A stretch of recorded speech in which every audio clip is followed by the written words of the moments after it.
Hey lady, welcome to the Confidently Her podcast, where we will take the journey together from being stuck in our past to confidently being in control of our future. Are you emotionally drained from all of the judgment placed on your life from yourself and others? Are you stuck looking back at what could have been instead of what is and what will be? If you said yes, then hang on tight. My name's Megan, and in this series, I will share the tools to help you take the wheel of life and lead you to find the confident her in you the way I found the confident her in me, without looking back or giving a damn about what other people think. There's an unstoppable woman inside of you who's ready to wipe the guilt, shame, fear, and anxiety out for good, who's ready to start living her life confidently on her terms and no one else's.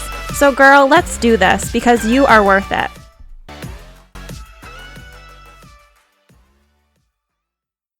Hey lady, thank you so much for listening in today. If you are newer to the podcast, welcome to you. I'm Megan, and if you've been around for a while, welcome back. I truly can't express how thankful I am for you. It warms my heart to know that I'm reaching so many, and I just can't wait to continue bringing value to your life this year. So let's not waste any more time and get into this week's chat. I know I've been very open with you about my eating disorder challenges in the past, and I'm not trying to, as they say, beat a dead horse, but I will never stop sharing how I overcame those dark days because I know there are thousands of women out there struggling right now. In fact, just in the US alone, 28.8 million people will struggle with one in their lifetime. Maybe that's even you listening right now. And really quick, let's just look at some stats. So did you know that less than 6% of people with eating disorders are actually not medically diagnosed as underweight? I was actually in this category. Because of my height and weight, I wasn't considered underweight according to the simple BMI standards, which is a huge reason why I'm not a believer in the BMI scale, because it can really trigger people into thinking that they're unhealthy and overweight when that's really not the case, because the BMI scale does not go into depth and tell you what's behind that number. And for example, according to the BMI scale, for a person my height and size, I should be about 130 pounds. At my lowest point in the depths of my eating disorder, I was not 130 pounds. I was just over that. And I was so severely unhealthy and malnourished. There's no way in a healthy way be that size. So I don't believe in it. And like I said, less than 6% of people with eating disorders are not medically diagnosed as underweight. So that's pretty scary to think. 28 to 74% of risk for eating disorders is through genetic heritability. And I do remember in particular one girl who attended the eating disorder program with me who also had a mom who struggled with an eating disorder too. But the problem is her mom didn't even realize she had a problem. So double-edged sword, really. Next statistic. Eating disorders are among the deadliest mental illness. It's second only to opioid overdose. That's pretty scary. In fact, 10,200 deaths each year are the direct result of an eating disorder.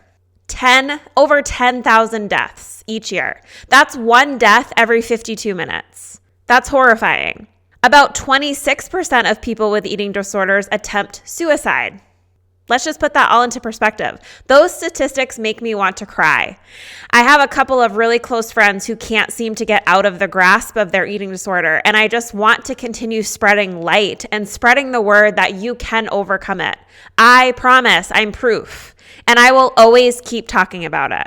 Today, I wanted to look at some of the myths that my eating disorder believed in when it came to health and how I overcame those myths, because these are not just myths that I made up in my head. Like, these are myths you see in magazines, on the internet, everywhere. And I'm sure you've heard of these too. There were 5 of them in particular that I used to practice religiously, thinking it was what I needed to do to be healthy. But man, was I so wrong for so long. And I really hope this helps you too if you are on your journey to healing. Real quick, I always need to say the disclaimer that I'm not a doctor. This is based off of my own experiences and also knowledge that I have learned through getting my nutrition and personal training certifications. So if you're struggling, please see your doctor. There is no shame in asking for help, and for your health's sake, it's necessary. let's dive in. Myth number 1, you have to burn hundreds of calories with cardio in order to get fit. This one hits home for me, and it makes me really sad to think of all of the countless hours and days I spent running like a hamster on a wheel to see how many calories I could burn. I thrived off of that feeling when I burned so many calories that there was no way I would be able to replenish them. And that's really scary and messed up to think about. If you have the belief that you have to kill yourself doing hours of cardio to get fit, I am here to tell you that is absolutely not the case. And this was a revelation I had with myself actually this past week of how I used to be. Because right now, my main goal is to build strength. And I've learned that in order to actually grow muscle, you have to cut back on cardio, which is scary. I get it when you're in the midst of an eating disorder. But once you get past that, it's actually kind of exciting to think about. Because I know for me, when I was in that constant state of cardio fatigue, convincing myself that I was loving it, I really wasn't. I was miserable. Let's be honest. The strength program I'm following right now usually has a HIIT cardio portion, and I skip it, and that feels so good.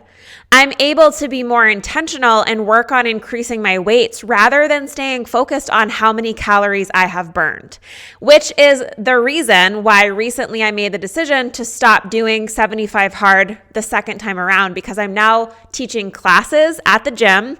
So I have 8 classes every week plus my personal workouts. And I know that what's best for my body and also staying in line with my strength goals, I need rest days. So I now proudly take weekends off. And I know this seems like a foreign concept. You might even be rolling your eyes at me right now. But I promise from experience, there is no truth to this belief that you have to do hours of cardio to get fit. This is a thought that you keep telling yourself and one that can be changed. If you struggle with slowing down and feel like you're not building the strength you want to be building, cut out your cardio for a week and then tell me how you feel. I can't stress enough, in order to get stronger, you have to break up with some of your cardio. And don't get me wrong, I love running. And I make sure to allot some time in my schedule each week to get a little running in, but it's no longer for the purpose of burning calories. It's just there for me because I enjoy it. And it's good for my anxiety. Stop believing in the notion that you have to do hours of cardio in order to get fit. Myth number 2. This one's a good one. Carbs are the enemy. This is something I'm sure you've heard before, and I'm here to slash that theory because there is so much wrong with it. Our bodies need, I repeat, need all dietary macros, carbs included. Carbs are necessary to feel our best and especially necessary to get us through our workouts.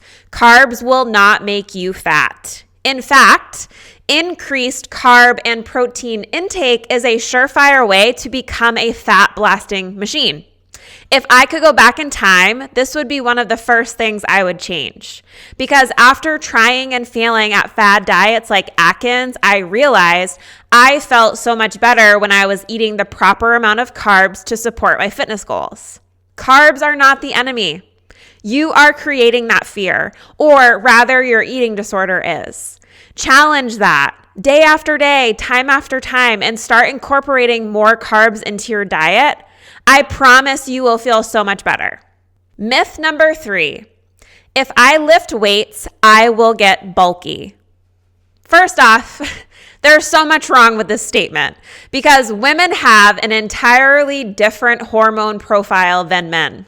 We do not have enough testosterone, nor do we typically eat enough to ever get bulky.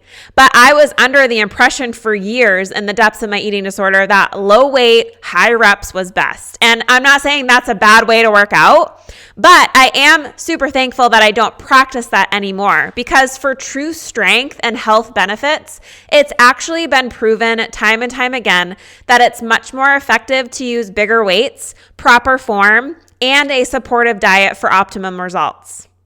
And I know for me, when I was living in the dark days of anorexia, I was malnourishing my body so much that my brain was also malnourished. And I believed crazy things like this. Now, I'm not saying you are crazy. I have been in your shoes. I'm saying that your eating disorder is intentionally attacking what you already know is right, to the point where you don't know what to believe anymore, right? Like I said in my previous episode, create that list. Is this a me thought, or is this my eating disorder feeding me another lie?